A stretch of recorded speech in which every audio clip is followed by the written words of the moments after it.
अस्सलाम वालेकुम। हाँ जी यूट्यूब वाले भराओ क्या हाल चाल है। उम्मीद है सारे भरा ठीक हो सना सने भरावां ना शौक भी अच्छा जा रहा सी। मैं गुलाम मुस्तफा तुसी देखण लगे हो पुआंज पिजन चैनल जी। दोस्तों सब तो पहला भरावां की जनाब रमज़ान ना पहला जुम्मा मुबारक जनाब बहुत बहुत।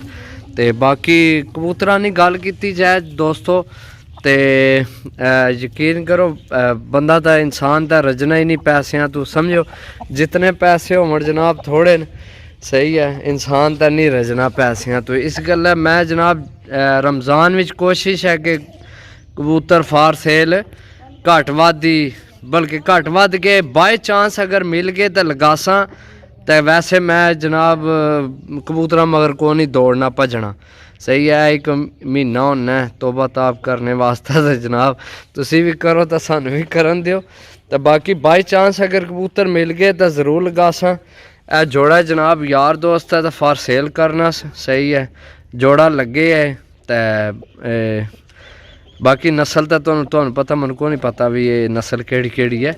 तो वो दोस्त आपू चला गया किधर बाहर तो किसी निक्के आख्या भी जनाब इन्होंने वीडियो लगा दियो ये सेल करने। तो मैं निक्के की आना पकड़ के इन्होंने मूँह शू चेक कराया तो इन्हों दी नोकां तो अखां सही है